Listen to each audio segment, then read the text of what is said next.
السلام علیکم، النور ٹی وی میں خوش آمدید۔ اعوذ باللہ من الشیطان الرجیم، بسم اللہ الرحمن الرحیم۔ یوکرین پر حملہ، مغرب نے یکاواز ہو کر صدر پوٹن کی مذمت کی ہے اور ماسکو پر سخت پابندیاں عائد کر دی ہیں۔ روسی افواج یوکرین کے شہروں پر بمباری کر رہی ہیں اور دارالحکومت کیف میں داخل ہو رہی ہیں۔ مغرب کی صورتحال پر جوش سے زیادہ غصہ یقیناً ہے۔ برطانیہ اور امریکہ 27 ممالک میں شامل ہیں جنہوں نے ملک کو مزید ہتھیار اور فوجی امداد دینے پر اتفاق کیا ہے۔ اس امداد میں مہلک امداد شامل ہے، جیسے گولہ بارود، ٹینک شکن ہتھیار اور ہوا مخالف ہتھیار، اور اس کے علاوہ غیر مہلک امداد جیسے طبی سامان وغیرہ۔ برطانیہ، دیگر یورپی ممالک اور امریکہ سمیت 2 درجن سے زائد ممالک یوکرین کو مزید ہتھیار، طبی سامان اور دیگر فوجی امداد دیں گے کیونکہ وہ روسی حملے سے لڑ رہا ہے۔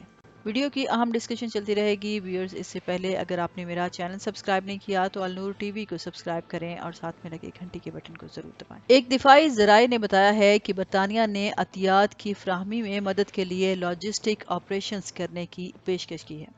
برطانوی وزیر دفاع بین والیس نے جمعے کی شام فوجی امداد کی ایک ڈونر کانفرنس کا اہتمام کیا جو عملی طور پر منعقد ہوئی۔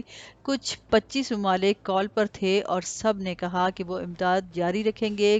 کچھ نے کہا کہ پہلی بار ان کی امداد میں مہلک امداد شامل ہوگی۔ اس میں نیٹو کی بھی نمائندگی تھی۔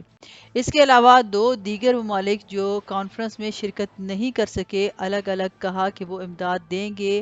دفاعی ذرائع نے بتایا کہ بشمول امریکہ اور کینیڈا اور نیٹو سے باہر کے کچھ ممالک یوکرین کے لیے اپنی حمایت کو مربوط کرتے ہوئے سیکرٹری دفاع نے کل رات 25 سے زائد ممالک کے ساتھ ایک ورچوئل ڈونر کانفرنس کا انعقاد کیا۔ 26 فروری کو صدر جو بائیڈن نے امریکی محکمہ خارجہ کو ہدایت کی کہ وہ جمعہ کے روز یوکرین کو امریکی اسٹاک سے $350 ملین مالیت کے اضافی ہتھیار جاری کرے کیونکہ وہ روسی حملے کو پسپا کرنے کے لیے جدوجہد کر رہے ہیں۔ Secretary of state Anthony Blinken کو ایک یادداشت میں جو بائیڈن نے ہدایت کی کہ فورن اسسٹنس ایکٹ کے ذریعے مختص $350 ملین یوکرین کے دفاع کے لیے مختص کیے جائیں۔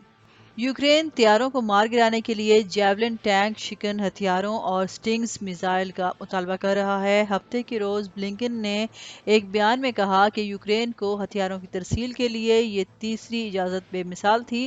پینٹاگون نے کہا کہ ہتھیاروں میں اینٹی آرمر، چھوٹے ہتھیار اور یوکرین کے فرنٹ لائن ڈیفینڈرز کی حمایت میں مختلف گولہ بارود شامل ہیں۔ ریاستہائے متحدہ نے 2021 کے موسم خزاں میں اور پھر دسمبر میں دوبارہ یوکرین کو سپلائی کرنے کے لیے امریکی ہتھیاروں کے ذخیرے کو نکالا۔ بلنکن نے کہا کہ گزشتہ ایک سال کے دوران امریکہ نے یوکرین کے لیے $1 بلین سے زیادہ کی سیکیورٹی امداد کا وعدہ کیا ہے۔ دیگر ممالک نے کیف کو فوجی سامان دینے کا وعدہ کیا ہے کیونکہ یوکرین کی فوج حملہ آور روسی فوج کے خلاف لڑ رہی ہے۔ کرملن نے کہا کہ روسی فوجیوں نے ہفتے کے روز دوبارہ یوکرین میں پیش قدمی شروع کر دی جب صدر ولادیمیر پوٹن نے ایک دن پہلے کیف کے ساتھ بات چیت کی توقع میں جارحانہ کارروائی کو روک دیا جو کبھی نہیں ہوا۔ ہالینڈ جلد از جلد یوکرین کو 200 Stinger air line defence rocket فراہم کرے گا۔ ڈچ حکومت نے ہفتے کے روز پارلیمنٹ کو لکھے گئے خط میں کہا بیلجیم نے 2000 مشین گنوں اور 3800 ٹن ایندھن کا وعدہ کیا ہے۔ فرانس نے روس کے حملے کے خلاف ملک کی مدد کے لیے یوکرین کو دفاعی فوجی سازوسامان بھیجنے کا فیصلہ کیا ہے۔ فرانسیسی فوج کے ترجمان نے ہفتے کے روز کہا کہ جارحانہ ہتھیار بھیجنے کا معاملہ ابھی زیر غور ہے۔